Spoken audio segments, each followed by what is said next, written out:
Narcissists often act mean and devalue their current partner before ghosting or monkey branching. Gosh. Yeah, I went through that 3 times. Lining up their new partner for several calculated and self-serving reasons. These behaviors are primarily driven by their need for control, avoidance of accountability, and a constant craving for narcissistic supply, which is attention, validation, sex, whatever. So, here's what happens every time. Now, because they project, he would always call me mean, when in reality, that was him, because he was in the devaluation stage. The meanness is a key part of the devaluation phase.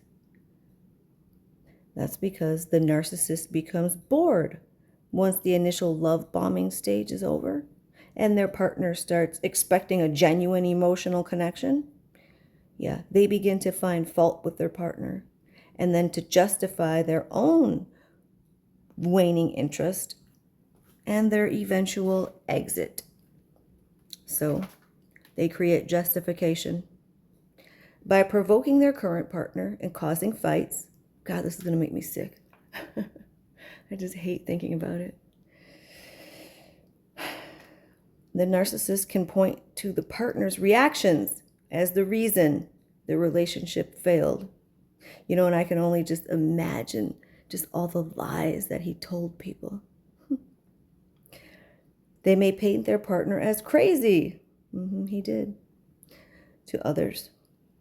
Rewriting history to position themselves as the victim and justify their transition to the new source of supply. And the first time it happened, I was just thoroughly confused. I had no idea because I'd never been with someone like him before. And then the second time it happened, I started noticing, wait a minute, this is seemingly like something I've seen and felt before.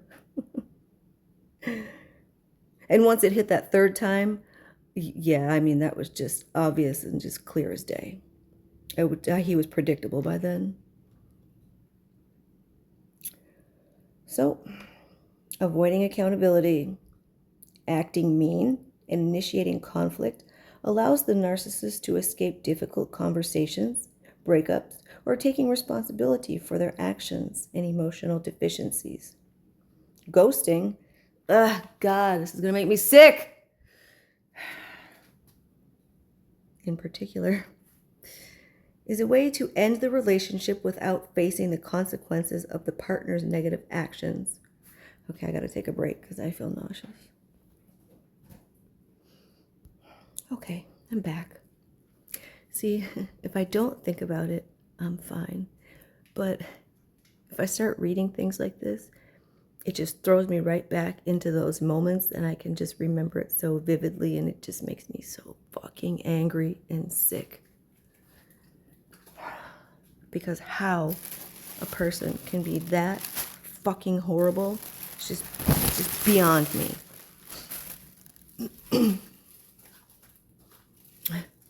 Let's see if I can get through this.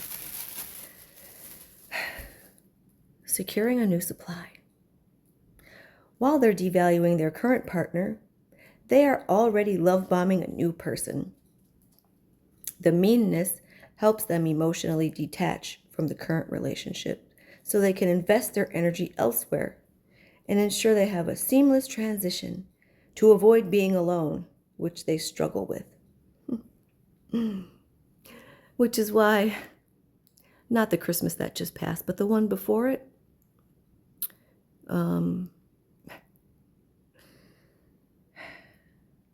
he came over here in the morning, and I didn't know why he came over because we weren't really on good terms, and he didn't bring a gift, obviously, because he never had a gift for me on Christmas or my birthday, and he didn't say Merry Christmas, but he convinced me to let him in.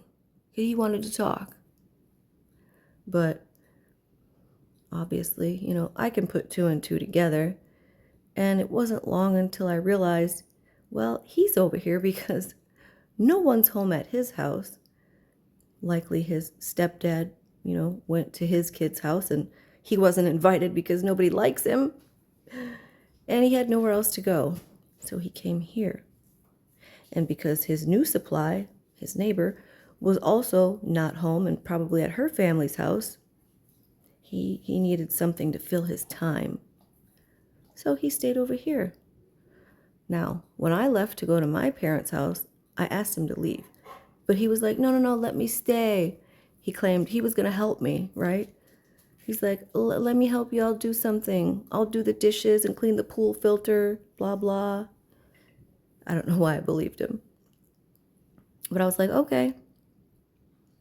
So naturally, when I came back home and I was in a good mood and I had all this food, I brought like every single thing like that was left over. This crab legs and lobster and everything.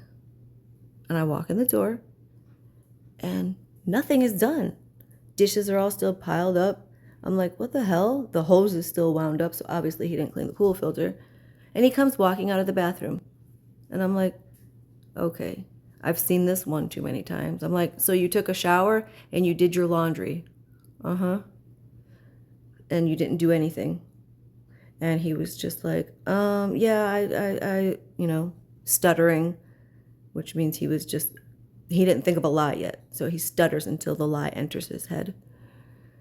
And of course his phone was on silent, but he kept looking at it. And then he goes, I gotta go. And I was like, what?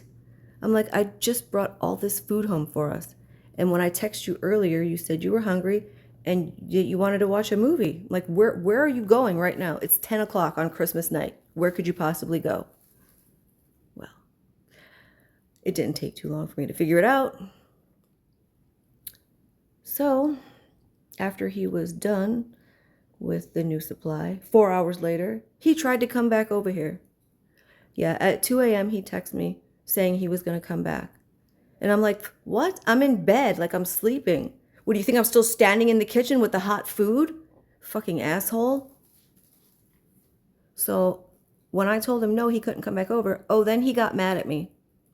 Yeah, then I was mean because I didn't let him come back over. Oh, really? You mean after you abandoned me in the kitchen with all the food on Christmas night, and now I don't want you to come back over 4 hours later after you just went and fucked somebody else? Oh yeah, I'm so mean. Can't stand him. Anyways, a need for control. Instigating drama and getting a reaction makes the narcissist feel in control and powerful. And this part makes me sick.